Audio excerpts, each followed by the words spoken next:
신약 312페이지쯤에 있습니다.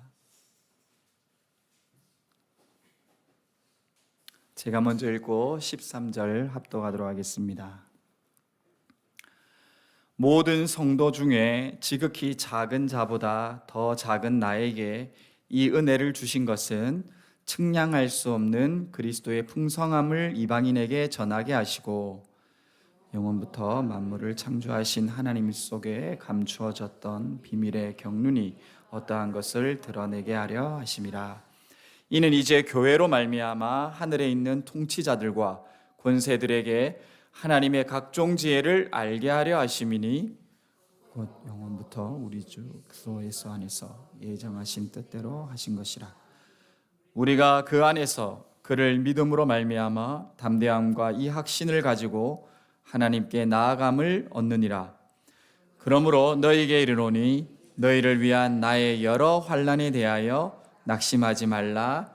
이는 너희의 영광이니라. 아멘. 사랑합니다. 네, 우리 서로 주님 안에서 나눌까요? 사랑합니다. 네, 축복합니다. 네, 한 번 더 인사할 때 잘 오셨습니다. 잘 오셨습니다. 네. 오늘은 측량할 수 없는 그리스도 교회라는 제목으로 하나님의 말씀 함께 보고 함께 기도하겠습니다. 여러분, 우리는 세상 속 그리스도인입니다. 예, 교인이라고 우리는 서로 얘기도 하죠. 여러분, 그 교인된 우리가 지금 많은 사람들이 알고 있습니다. 이 교인들은 교회 다니는 사람, 예수 믿는 사람들인데 그 중에 우리가 교회는 건물이 아니죠, 그죠? 교회는 한 사람 이상 우리가 만날 때 주님을 따르는 주님을 믿는 백성이 그 만남이 그 모임이 이 교회라는 걸 우리가 너무 잘 알고 있습니다. 오늘 이 예배소서 말씀을 통해서 이 교인이라고 하는 우리, 이 교회인 우리가 이 교회가 무엇인지, 또 이 교회는 어떻게 무엇을 해야 하는지, 또 이 교회는 어떻게 살아내야 하는지, 그 교회됨의 의미를 오늘 말씀을 통해 함께 나누고자 합니다. 여러분, 이 교회 다니는 우리 교인, 주님을 믿는 백성, 우리를 특별히 구별된 자녀라고 해서 오늘 본문에도 나오는 단어인데 우리를 두 자로 뭐라고 하는지 아시죠? 예, 성도라고 합니다. 성도. 우리는 주님 안에서 성도이죠. 여러분, 성도는 구별되다, 자녀가 되었다, 그리고 공동체에 속해 있다, 이런 뜻이죠. 그런데 그 중요한 그 기준점의 단어가 있는데요. 이 성도라는 것은 세상 속에서 구별돼서 거룩하게 됐는데 누구 때문에? 예수 그리스도 때문에 구별되었다라는 뜻입니다. 그래서 이 성도의 가치, 이 성도가 왜 이렇게 구별되어서 살아가느냐, 왜 거룩을 쫓냐, 이렇게 말할 때 성도됨의 그 가치의 기준점은 우리가 너무 잘 알고 있듯이 예수 그리스도이십니다. 그 예수 그리스도. 이 예수 그리스도의 구별된 자녀라는 이 성도의 이 가치를 너무 잘 알고 있는 이 바울이 오늘 8절 말씀을 통해 자기를 이렇게 소개합니다. 여러분, 8절을 한번 더 눈으로 보시면 모든 성도 중에 지극히 작은 자보다 더 작은 나에게. 자, 바울이 자기를 소개하는데 저는 이거를 성도의 자기소개라고 생각을 했는데 뭐라고 표현합니까? 내가 사도다, 내가 이제 하나님께 구별된 사람이다, 이렇게 먼저 얘기하지 않고 나는 성도다, 나는 주님의 예수 그리스도로 구별된 사람인데 성도 중에서도 작은 자 중에 가장 작은 자다, 이렇게 겸손하게 아주 표현하고 있죠. 여러분, 어떻게 이렇게 겸손하게 표현할 수 있겠습니까? 바울을 생각하면 우리가 알고 있듯이 바울이 유대교를, 하나님을 너무 율법적으로 자기 기준으로 믿고 있을 때 예수 믿는 사람들이 잘못된 사람인 줄 알고 죽이는 데 동참했던 사람이죠. 그래서 오늘 이 정도까지 표현하고 있습니다. 나는 성도인데 작은 자 중에 가장 작은 자다, 그렇게 얘기하고 있죠. 여러분, 그래서 이걸 우리한테 좀 먼저 적용하면, 여러분, 우리 모두가 성도입니다. 그런데 우리가 어떤 자라고요? 예, 성도 중에 작은 자 중에 가장 작은 자, 하나님의 은혜를 입은 자, 그런 의미가 있는 것이죠. 그래서 여러분, 우리가 서로를 바라볼 때 이거는 교회 안에서뿐만 아니라 교회 밖에서도 동일합니다. 여러분, 우리가 교회 밖에서 교인 아닌 사람들을 만날 때 우리는 뭐라고 얘기할 수 있겠습니까? 예, 저 사람은 미래의 성도, 하나님이 사랑받을 성도. 여러분, 그렇게 생각하면 그 좋은 것도 어려운 관계도 하나님의 관점으로 바뀌지 않겠습니까? 그리고 교회 안에서 우리가 주님 안에 이 바울의 고백처럼 가장 작은 자 중에 작은 자로 은혜로 성도라고 생각해서 우리가 서로를 바라본다면 그 기준점은 여러분 은혜가 될 것입니다. 은혜. 여러분, 이 은혜로 바라본다면 여러분, 우리는 반드시 우리 교회 안에 하나님의 관점으로 서로 바라보게 되겠죠. 이걸 좀 더 좀 무겁게 표현할 수 있는데, 이 성도가 이 성도로서 은혜로서 서로 바라보지 않으면 우리는 세상 기준으로 우리를 서로 바라볼 수밖에 없다라는 거죠. 여러분, 세상 기준은 뭡니까? 예, 오늘 말씀에 좀 다른 말인데, 세상의 기준은 굉장히 눈에 드러난 기준으로 우리가 서로를 바라볼 수밖에 없다라는 거죠. 그러나 바울은 그렇게 얘기합니다. 너무 작은 자 중에 작은 자, 은혜를 입은 자. 그래서 우리가 읽지 않았지만 7절에는요, 자기가 이 은혜로 일꾼이 됐는데 이게 하나님의 선물인데, 은혜의 선물인데 내가 이 은혜를 주신 이유가 있다고 합니다. 8절 말씀에 측량할 수 없는 그리스도의 풍성함을 이방인에게 전하게 한다라고 그렇게 이야기합니다. 여러분, 바울이 하나님의 성도로서 뭘 경험했다라고 얘기하고 있습니까? 측량할 수 없는 그리스도, 그 그리스도의 풍성함을 내가 누렸기 때문에 나뿐만 아니라 이제는 내가 이방인들까지 복음을 전하는 그런 은혜 입은 자가 되었다, 그렇게 얘기하는 거죠. 여러분, 이 말씀으로 하나 기억하면 좋겠습니다. 여러분 가족 중에 혼자 믿고 있어 계신 분들 계시죠? 또 자녀가 믿지 않거나, 또 우리 유초동부에는 자녀가 혼자 또 교회 오는 친구가 있습니다. 그런데 그 친구들이 또 우리들이 또 쪽믿음으로 또 하나님 앞에 나올 때마다 그게 참 쉽지 않죠. 가정 안에서 그 성도로 살아가는 게 쉽지 않잖아요. 그런데 우리가 이 말씀을 통해 알 수 있습니다. 그게 뭐냐면 하나님의 은혜라는 것입니다. 내가 너를 통해 먼저 은혜 받은 자로 그 가정에, 그 직장에, 그 교회에 하나님의 성도로 세운다. 그거를 우리가 잃어버리면 무너지겠죠. 그래서 하나님이 오늘 말씀을 통해 얘기하시는 겁니다. 은혜로 통해서 내가 먼저 성도가 되었다는 거죠. 그걸 강조하면서 바울이 그 얘기를 합니다. 측량할 수 없는 그리스도의 풍성함 때문에 내가 이방인에게 전하는 성도가 되었다, 그렇게 얘기하죠. 여러분, 측량할 수 없는 그리스도의 풍성함이라고 얘기합니다. 이 풍성함은 부유함으로, 영어로는 리치라고도 표현하거든요. 여러분, 왜 측량할 수 없는 그리스도의 풍성함이라고 이렇게까지 표현할까요? 여러분, 측량할 수 없다라는 말은 무슨 뜻입니까? 셀 수 없다. 이게 우리가 알고 있는 상식으로 진짜 표현할 수 없다, 이런 의미가 포함되겠죠. 너무 커서, 너무 양쪽으로 너무 많아서 그걸 표현할 수 없다라는 의미까지 들어갈 것입니다. 그런데 여러분, 이걸 에베소서에서는요, 그 풍성함이요 좀 구체적으로 표현되어 있습니다. 이 그리스도의 측량할 수 없는 풍성함은요, 몇 가지 단어가 있는데 에베소서에서는요, 바울을 통해서 그리스도의 긍휼이 풍성하다, 그리스도의 자비가 풍성하다, 그리스도의 생명과 구원과 회복이 풍성하다, 그렇게 얘기하는데, 우리가 방금 나눴듯이 가장 큰 풍성함은 바로 이 말씀을 읽을 때 우리가 알 수 있습니다. 여러분, 에베소서 1장 7절 말씀 우리 한번 같이 읽어볼까요? 에베소서 1장 7절 시작. 우리는 그리스도 안에서 그의 은혜의 풍성함을 따라 그의 피로 말미암아 속량 곧 제사함을 받았느니라. 아멘. 특별히 강조하는 측량할 수 없는 그리스도, 그 그리스도의 부요함은 바로 은혜의 풍성함이라고 합니다. 그 은혜의 풍성함이 우리가 뭘 얻었다고요? 죄사함, 사망에 있던 내가 용서함 받았다라는 거죠. 그게 바로 측량할 수 없는 풍성한 은혜라고 말하고 있는 것입니다.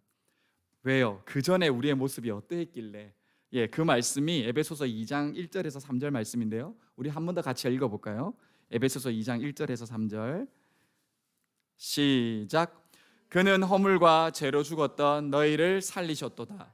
그때 너희는 그 가운데서 행하여 이 세상 풍조를 따르고 공중의 권세 잡은 자를 따랐으니 곧 지금 불순종의 아들들 가운데서 역사하는 영이라. 전에는 우리도 다 그 가운데서 우리 육체의 욕심을 따라 지내며 육체와 마음에 원하는 것을 하여 다른 이들과 같이 본질상 진노의 자녀이었더니. 아멘. 우리 예수님의 그 십자가의 공로와 그 생명, 자신 주심, 그것 때문에 과거에 우리가 어떠했다라고 표현합니까? 예수의 풍성한 은혜가 없었으면, 그 죄사함과 대신 죽으심이 없었으면 우리는 지금도 세상 풍조, 공중권세, 누군 줄 아시죠? 사단의 권세. 우리가 영적인 것을 다 알 수는 없지만 성경에서는 이 공중권세, 이 세상의 죄악의 통치, 죄를 짓게 하는 그 사단을 따라가는 불순종의 아들로 지금도 우리가 뭐하고 있을 거라고요? 계속 죄만 짓고 있었을 거라는 거예요. 그 죄가 뭔지도 모르는데 예수 그리스도의 그 풍성한 은혜가 아니었으면 우리가 지금 하는 그 모든 게 죄의 열매밖에 되지 않았을 거다라고 바울이 얘기하고 있는 것입니다. 여러분, 측량할 수 없는 이 풍성한 은혜, 그래서 여러분 옆에 사람을 볼 때마다 저 사람은 어떤 사람이다?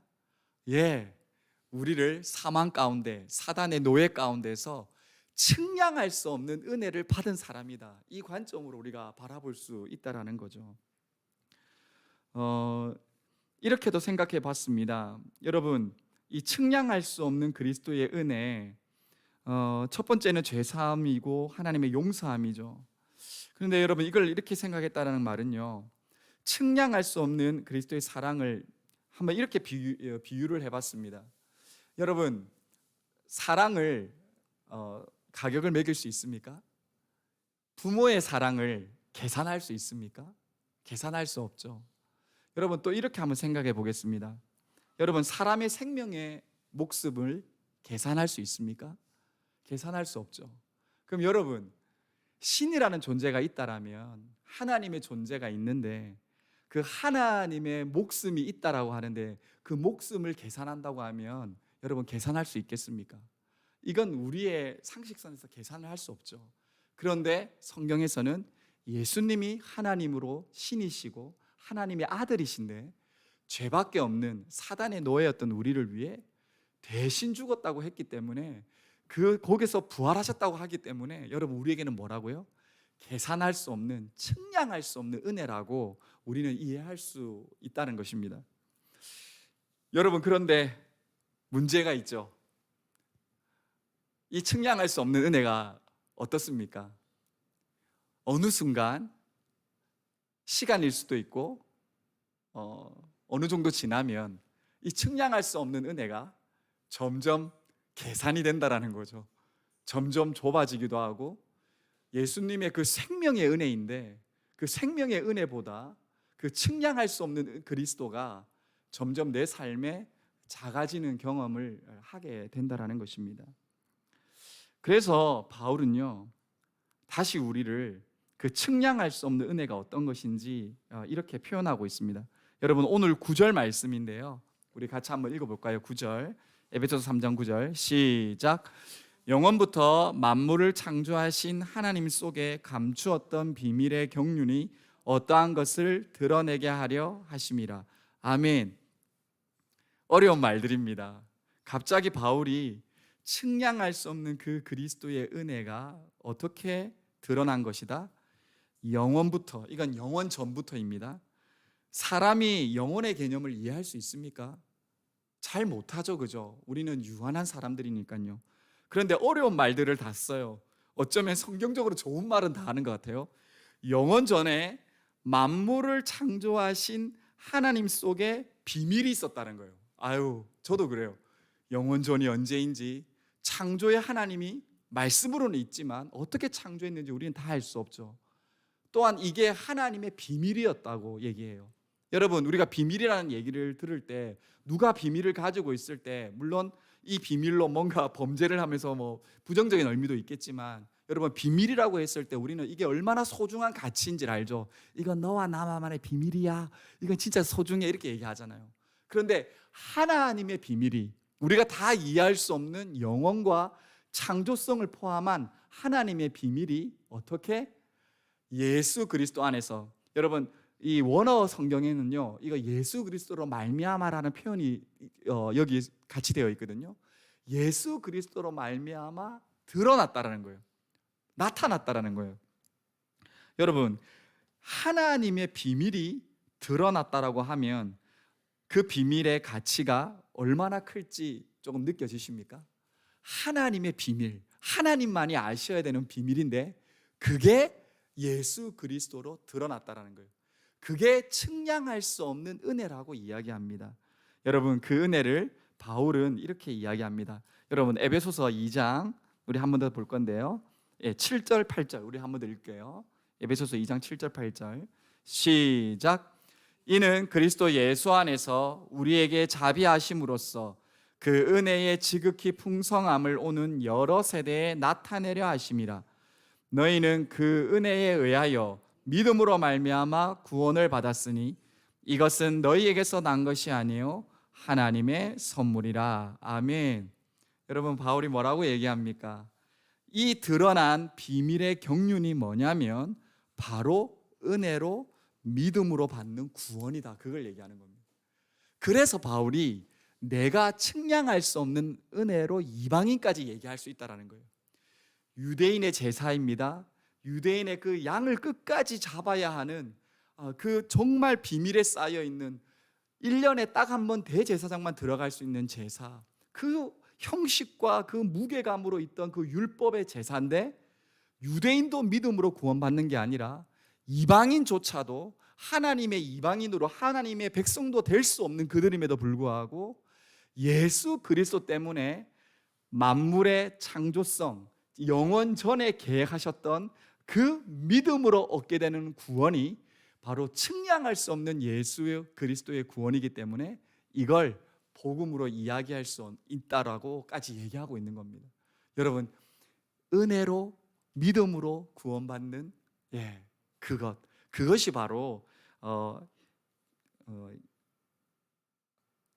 비밀의 경륜, 그걸 이야기하는 것입니다. 여러분, 이 비밀의 경륜이란 말은요, 좀 더 쉽게 얘기하면요, 하나님의 경영, 하나님의 관리입니다. 여러분, 우리가 회사 다니신 분들, 또 다녔었던 분들 아시죠?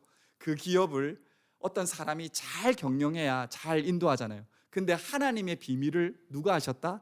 하나님이 경영하셨는데 누구를 통해서? 예수 그리스도 통해서 그 비밀이 확 드러났다라고 이야기하고 있는 것입니다.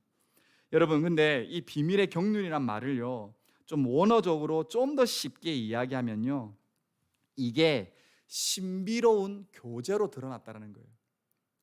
어떤 의미인지, 여러분, 하나님하고 유대인도 율법으로 하나 될 수 없었고 이방인들도 자기가 어떻게 하나님을 알아야 되는지도 모르고 뭘 들어야 될지도 모르는데 예수 그리스도로 말미암아 그 생명의 복음을 듣고 유대인도 예수님이 이 땅에 오심, 예수님으로 드러난 사건, 이방인들도 그 복음 때문에 어떻게 됐다고요? 하나님의 경륜, 하나님의 마지막 비밀이 드러난 그 생명의 구원인 신비적인 교제로 우리를 인도했다는 겁니다. 그 예수가 어떤 의미인지 여러분, 에베소서 1장 21절에서 23절 말씀에 나와 있습니다. 우리 한번 같이 보겠습니다. 에베소서 1장 21절에서 23절 시작. 모든 통치와 권세와 능력과 주권과 이 세상뿐 아니라 오는 세상에 일컫는 모든 이름 위에 뛰어나게 하시고 또 만물을 그 발 아래에 복종하게 하시고 그를 만물 위의 교회의 머리로 삼으셨느니라. 교회는 그의 몸이니 만물 안에서 만물을 충만하게 하시는 이의 충만함이니라. 아멘. 여러분, 뭐라고 얘기하냐면요, 이 신비로운 교제가 그리스도 안에 이루어졌는데 그 교제가 어느 정도냐 하면 이 세상 통치, 이거는요 에베소 그 땅을 가봐야 우리가 좀 더 느껴집니다. 여러분 에베소 도시가 어떤 도시인지 여러분 아시죠? 그 많은 신전들과 정치적으로 막 로마의 다스림 속에 호화롭고 그 권세자들, 통치자들, 그들의 법을 잘 지켜야 되는, 또 그 신전에서 우상들을 잘 섬겨야 되는, 그래서 복을 받는. 그런데 그게 아니라는 거예요. 예수 그리스도 그 생명, 그 믿음으로 얻게 되는 구원의 실제이신 그 예수님이 세상 모든 통치에 우리가 잘 복종해야 복을 받는 게 아니라 예수 그리스도의 통치 아래서 모든 통치와 권세가 다 모든 이름에 뛰어나신 그분 앞에 다 엎드려진다는 거예요. 그리고 이 세상뿐만 아니라 오는 세상, 여러분 이러면 예수 믿는 사람은 그래 지금 이 세상, 오는 세상은 천국인가 이렇게 생각할 수 있겠죠. 그러나 그때 당시 듣는 사람은 이게 무슨 말인지도 몰라요. 여러분 우리 편에서 얘기하면 이렇게도 얘기할 수 있습니다. 요즘 가장 핫한 이야기가 뭡니까? 뭐 챗 GPT, AI. 여러분 그 미래에 오는 세상조차도 예수 그리스도가 이 땅에 오시고 죽으시고 부활하신 그 생명의 믿음의 구원의 사건이신 예수님이 뭐라고요? 그 다가올 우리 미래의 세상보다 뛰어나게 하신다라는 거예요. 그 미래에 대해서 두려워할 이유가 없다라는 거예요. 예수 그리스도의 그 놀라운 하나님의 비밀이 주님으로 풀어져 있기 때문에 그걸 믿는 백성이 뭘로 형성되어 있다고요? 교회로 그는 머리이시고 그 몸인 우리가 만물 안에 충만하게 됐다는 거예요. 여러분 만물이 뭡니까? 홍콩을 포함한 그 에베소 교회 당시뿐만 아니라 지금 온 전 세계가, 온 세상, 온 만물이 부족하다는 거예요. 원래 부족했다라는 거예요. 이 충만하다는 말은요 채워졌다라는 말이거든요. 하나님의 세상이 죄로 말미암아 하나님을 모르는 백성은 이 나라가, 이 세상이 부족한 줄도 모르죠. 그런데 예수님으로 이 세상이 뭘로? 완벽하게 채워졌다. 그런데 그게 뭘로? 교회로. 우리 지금 예배드리고 있는 이 말씀을 함께 전하고 듣고 있는 우리 때문에, 예수님의 머리 되신가 몸 때문에, 하나님의 경륜인 이 신비로운 교제 때문에 세상이 어떻게 한다? 채워졌다라는 거예요. 회복됐다라는 거예요. 이제 맞게 가고 있다라고 그렇게 얘기하고 있는 것입니다. 여러분 이게 바로 측량할 수 없는 예수 그리스도 비밀의 경륜, 신비의 교제라고 하는 것입니다. 그걸 우리는 한 몸, 한 교회로 불러주셨다라는 겁니다. 여러분 이 가치가 얼마나 놀랍습니까? 그런데 하나님이 이 교회로 말미암아 너무 놀라운 일을 또 한대요. 여러분 그게 바로 오늘 본문 10절 11절 말씀입니다. 3장 10절 11절 같이 읽겠습니다. 시작. 이는 이제 교회로 말미암아 하늘에 있는 통치자들과 권세들에게 하나님의 각종 지혜를 알게 하려 하심이니 곧 영원부터 우리 주 그리스도 예수 안에서 예정하신 뜻대로 하신 것이라. 아멘. 여러분 놀라운 말씀이 10절에 있는데요, 이 세상 통치자와 권세들이 아니고요, 하늘에 있는 권세와 통치자들에게 우리 교회로 말미암아, 우리 예수 믿는 사람들 이 만남을 통해서 어떻게 하신다고요? 하늘에 있는 통치자와 권세자들에게 하나님의 지혜를 역으로 얘기한대요. 여러분 많은 신학자들은요 이 하늘의 권세와 통치를 천사로 이야기합니다. 1차적으로 여러분 천사들이 뭘 하고 있다고요? 예수 믿는 우리들, 측량할 수 없는 그 예수님, 그 신비로운 예수님 선물 받은 우리가 그 믿음으로 교회 생활하고 믿음 생활 하는데 이 모습을 보고 하늘의 통치자들, 권세자들이 뭘 한다고요? 우와, 예수님이 이래서 돌아가셨구나, 죽으셨구나, 부활하셨구나. 오히려 영적으로 더 뛰어나 보이는 천사들이 우리를 보면서 알게 된대요. 깨닫게 된대요. 감사하게 되고 하나님을 찬양하게 된대요. 우리가 교인됨에, 우리가 교회의 믿음으로 하나 되어서 직장생활하고 가정생활하고 교회생활하는데 머리 대신 예수님을 따라가는데 하늘의 권세자들이 감동한다라는 거예요. 그게 이 교회됨의 놀라운 축복이라고 말씀하고 있는 것입니다. 여러분 얼마나 놀라운 비밀입니까? 다시 예수님은 이 땅에 오셨는데 우리가 다시 하늘을 돌려드리는 그 교회됨의 회복이 예수님의 그 생명의 믿음의 안에 있다라고 하는 것입니다. 여러분 또 이 말씀은요 또 이런 깊이가 있습니다. 여러분 천사들은요 신학적으로 이 교리적으로 믿음으로 구원받을 수 없는 존재들이죠. 천사들은 그 타락은 바로 형벌이고 지옥 권세 아래 들어가게 되는 것이죠. 그러나 하나님의 형상의 회복, 예수님 믿는 우리들은 천사들도 흠모하는 찬양 가사에도 그런 게 있죠. 이 말씀이 바로 여기에 있다라는 것입니다. 천사들도 놀라는. 그런데 어떻게 놀라냐고 10절에 말했냐면 하나님의 각종 지혜를 그들이 알았다라는 거예요. 하늘에 있는 통치자들이 알았다라는 거예요. 하나님의 영광을 위해서 있던 영의 존재들이 우리들 때문에, 교회의 형성 때문에 하나님의 지혜를 깨닫게 됐다라는 거예요. 여러분, 이 하나님의 지혜는 바로 이런 것입니다. 내가 너무 자연스럽게 믿고 있는데 죄인된 내가 의인된 것, 내가 죽음을 향해 가야 되는데 생명을 얻게 된 것, 내가 저주의 자녀였는데 축복의 자녀가 된 것, 그리고 날마다 연약할 수밖에 없는데 날마다 측량할 수 없는 예수의 은혜를 까먹을 수밖에 없는 난데 하나님의 능력으로 그 믿음의 충분성으로 나를 회복시키신다라는, 그게 바로 하늘의 천사들도 감동하는 하나님의 지혜라고 하는 것입니다. 여러분, 이 지혜를 누가 받았다고요? 예수님, 그 선물로, 그 믿음으로 우리가 받았다라고 하는 것입니다. 그게 11절에는 곧 영원부터 예수 그리스도 예수 안에서 예정하신 뜻대로 지금도 하고 계시다는 거예요. 여러분, 예정이 나오죠. 예정이 뭡니까? 우리가 계획한 게 아니라는 거예요.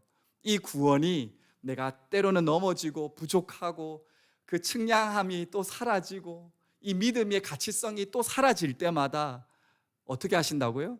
예수님이 예정하셨다, 계획하셨다, 하나님이 계획하셨다. 이 말은요, 하나님이 반드시 책임지신다라는 겁니다. 하나님의 계획, 뜻을 반드시 이루어 가신다고 하는 것입니다. 그래서 우리들은 우리가 아니라 교회, 우리 모두를 함께, 모든 성도된 우리가 하나님의 뜻대로 예수 안의 은혜로 경험하고 다시 예수께로 하늘의 뜻을, 영광을 올려드리는 함께하는 교회로 함께 성장해 간다라고 이야기하고 있는 거죠. 여러분, 근데 그 믿음의 정도를 바울은 이 정도까지 얘기합니다. 오늘 말씀 12절입니다. 우리 같이 읽을까요? 12절 시작. 우리가 그 안에서 그를 믿음으로 말미암아 담대함과 확신을 가지고 하나님께 나아감을 얻느니라. 아멘. 여러분, 이 믿음의 선물을 받았음에도 불구한데 이 믿음이 그냥 끝나지 않고 바울은 어느 정도까지 얘기하냐면 담대함과 확신까지 가지고 우리 모두 함께 하나님께 나아간다라는 겁니다. 소외됨이 없다라는 거예요. 여러분, 이 담대함, 확신, 여러분 요즘에 여러분의 믿음은 어떻습니까? 담대함이 어떻게 일어나고 있습니까? 확신은 여러분에게 어떻게 일어나고 있습니까? 여러분, 담대함이라는 단어를 원어에서 좀 찾아보면요, 담대함은요, 뭔가 가득 채워져 있다라는 뜻이에요. 그게 가득 채워지면요, 담대함의 반대말이 뭡니까? 두려워하고 연약하고 무서워하고 움츠러들고 그렇게 하지 않다라는 거죠. 여러분, 저는 이게 바로 믿음의 충만성, 그 믿음의 근원 되신 예수 그리스도로 우리 교회가, 내 몸이, 교회됨의 몸이 그리스도로 충만할 때 어떻게 된다고요? 담대함을 얻게 된다는 겁니다. 그리고 확신을 가지게 된다는 거예요. 여러분, 확신은 또 어떤 의미가 있냐면요, 당당히 걸어가다, 당당히 나아가다, 이런 뜻이 있어요. 여러분, 우리 이 당당한 의미는 사실은요, 유대인의 그 제사의 그 용어예요. 여러분, 누가 당당하게 율법으로 나아갈 수 있었습니까? 1년에 한 번 대제사장이 목숨 걸고 그 휘장을 지나서 들어갈 수 있었잖아요. 그런데 이제 우리가 어떻게 한다고요?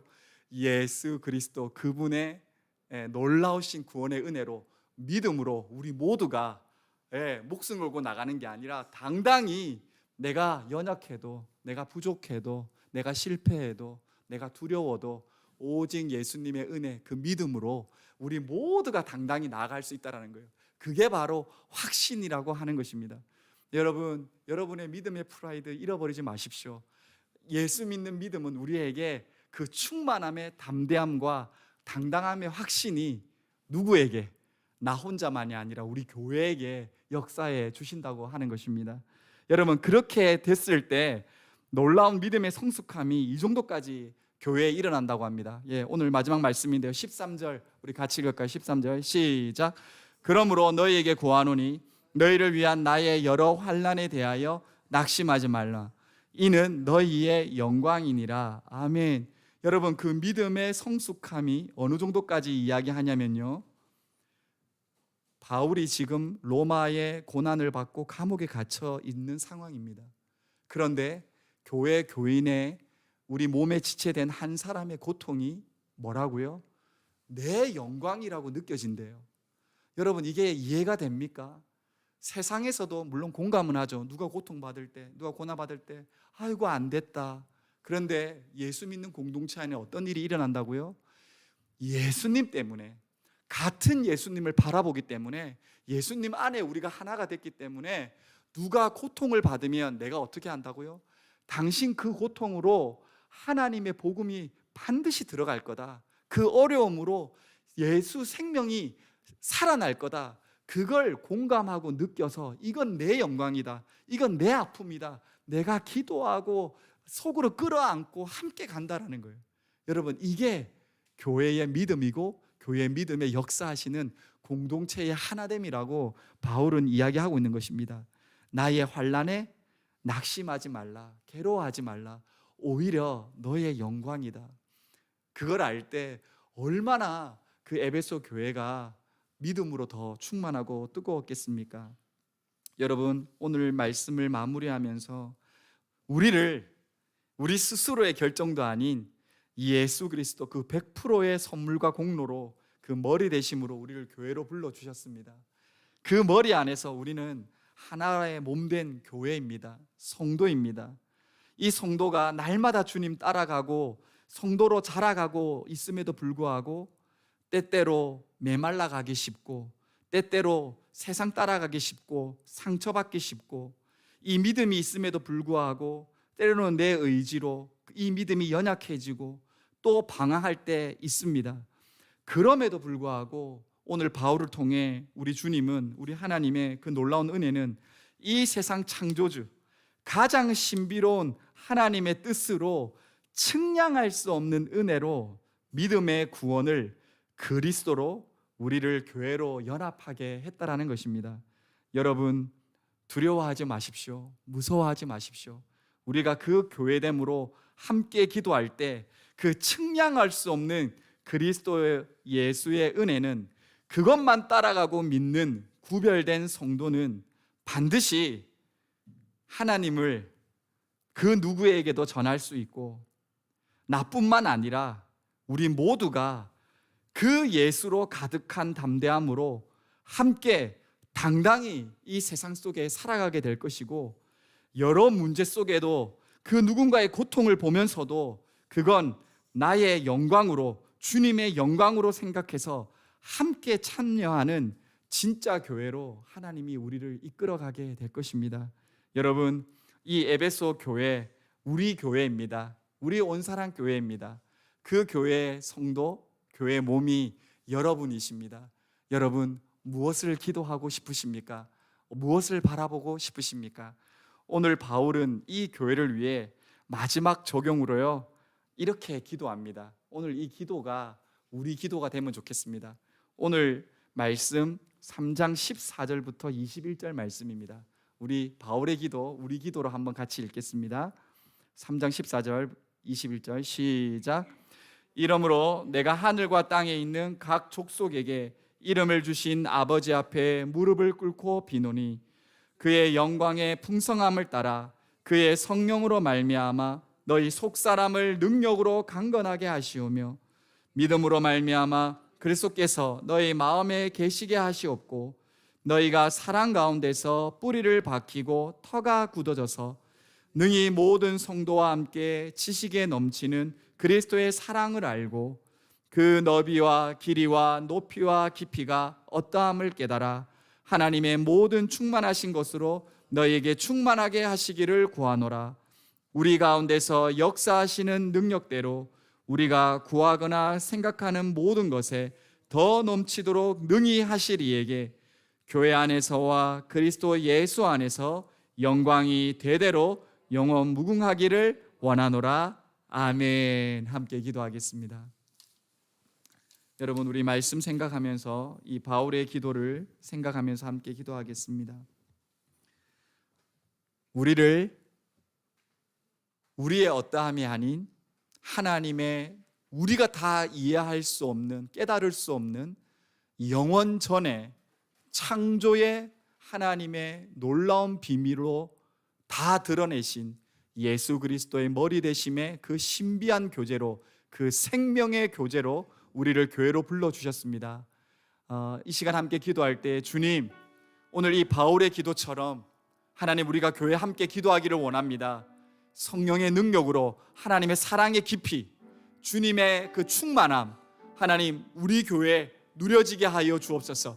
하나님, 내 안에 있었던 다른 어떠함이 아닌 예수 그리스도의 그 측량할 수 없는 은혜, 그 구원, 그 믿음 다시 회복되게 하여 주옵소서. 우리 함께 기도하겠습니다. 하나님 아버지, 감사합니다. 하나님, 이 에베소, 이 귀한 하나님, 이 생명의